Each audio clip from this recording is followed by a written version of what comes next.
ராமர், சீதா, லக்ஷ்மணர் 3 பேரும் வனவாசம் போயிருந்தா இல்லையா? 14 வருஷம் காட்டுக்கு போகணுன்னு போயிருந்தாளே. அப்போ சித்திரக்கூடங்கிற இடத்துல தங்கியிருந்தா. அந்த சித்திரக்கூடத்தில் மந்தாகினி நதி ஓரமாக ஆனந்தமாக சீதாவும் ராமரும் உட்காந்து பேசிகிட்டு இருந்தா. அப்போ ராமர் கேட்குற, சீதாவும் மடியில் தலை வச்சுன்னு படுத்துக்கிட்டுமா சித்தனாழி, ஏகாந்தமாக இந்த இடம் ரொம்ப நல்லா இருக்கே அப்படின்னா. ஆஹா, தாராளமாக படுத்துங்கோங்கிறா. ராமர் சீதா மடியில் தலையை வச்சுன்னு படுத்துட்டார்.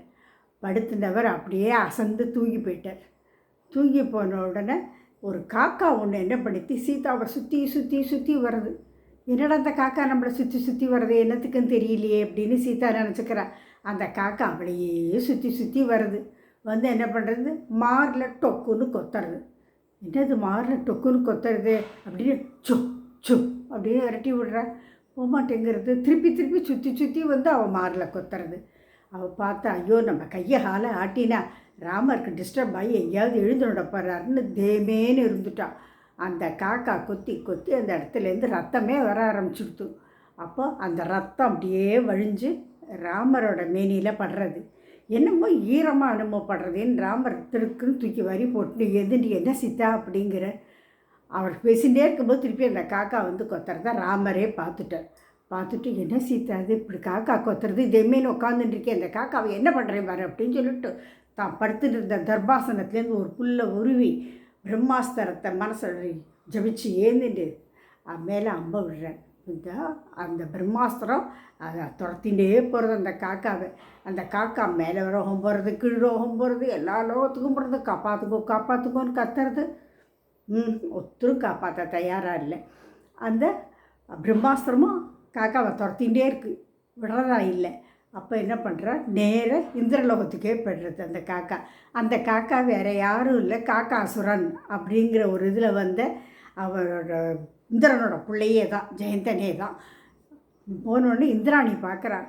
ஏன்னா ஜெயந்தா அப்படி நீ காக்காசுரனாக இருக்க, நீ என்ன பண்ணினேன் அப்படின்னு என்னென்ன நடந்ததோ அத்தனையும் சொல்கிறான். சொன்னோன்னே, இப்படி பண்ணிட்டியேப்பா, அவர் வந்து மகாவிஷ்ணுவோட அம்சம் ராமர் இல்லையா, அவள் லக்ஷ்மி தாயாரோட அம்சம் சீதா இல்லையா, அவளுக்கே இப்படி ஒரு நீ பாதகத்தை பண்ணிட்டு வந்திருக்கியே, உன்னை யாராலையும் காப்பாற்ற முடியாது, நேராக அவள் காலிலேயே போய் சரணாகதின்னு விழுந்துடும் அப்படிங்கிற.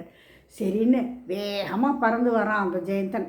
காக்காசுரன் பறந்து வந்து சீதா காலடியில் விழுந்து, அம்மா என்னை காப்பாற்றிடுமா காப்பாற்றிடுமா அப்படிங்கிறான். நான் காப்பாற்றுறது இருக்கட்டும், நீ எங்காலில் தலையை வச்சுன்னு படுத்துன்னு இருக்க அப்படின்னு சொல்லி அந்த தலையை ராமர் பக்கமாக திருப்பி விடுறான். திருப்பி விட்டு, அவனை மன்னிச்சுடுங்கோ, தெரியாமல் பண்ணிவிட்டான், மன்னிச்சுடுங்கோ அப்படிங்கிற.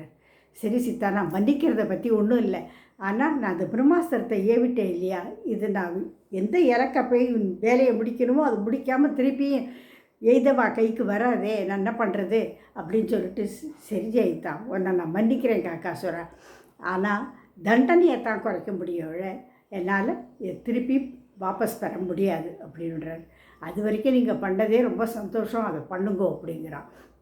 ராமர் என்ன பண்ணுற, அந்த கண் தானே வந்து ரெண்டையும் என்னோடய பொண்டாட்டியோட பார்த்து கொத்திது, அதனால் அந்த கண்ணை நான் பங்கம் பண்ண போகிறேன் அப்படின்னு சொல்லிட்டு கண்ணை பங்கம் பண்ணுறார்.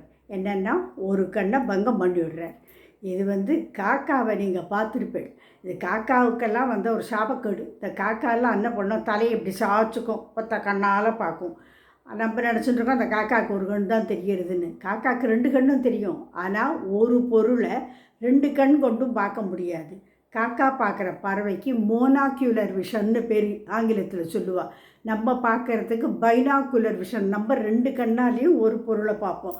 அது ஒரு பொருளை ஒத்த கண்ணால் தான் ஸ்தரமாக பார்க்க முடியும், 2 கண்ணையும் உபயோகித்து பார்க்க முடியாது. அதனால் காக்காவெல்லாம் இந்த மாதிரி பார்க்குறதுக்கு இதுதான் காரணம். ராமாயணத்தில் இந்த மாதிரி ஒரு நிகழ்ச்சி நடந்தது, அதுதான் காரணம். அவர் என்ன பண்ணுறார், ஜெயந்திரன் என்ன பண்ணுறான், 2 பேரையும் நிற்க வைக்கிறான். நிற்க வச்சு சுற்றி வந்து நமஸ்காரம் பண்ணி, இது வரைக்கும் எனக்கு நீங்கள் அனுகூலம் பண்ணினு ரொம்ப சந்தோஷம், நான் போயிட்டு வரேன், இனிமேல் இந்த மாதிரி தப்புக்களை நான் பண்ண மாட்டேன் அப்படின்னு சொல்லிட்டு அவள் காலை தொட்டி வணங்கிட்டு போயிடுறான். இந்த கதை எதுக்கு சொல்கிறோன்னோ, பகைவனுக்கும் நன்மை செய் அப்படிங்கிறத தான் நமக்கு புராணம் இதிகாசம் எல்லாமே சொல்லித்தருது. நல்ல வழியை வாழ்க்கைக்கு ஒரு நல்ல பாடங்களை தான் நமக்கு கற்றுக் கொடுக்கறது. இதை வந்து ஒரு கதையாக பார்க்காம நமக்கு கொடுத்த ஒரு அறிவுரையாக எடுத்துட்டு எல்லாரும் அந்த வழியை நடத்த லோகக்ஷேகம் மகாம்பியகம்.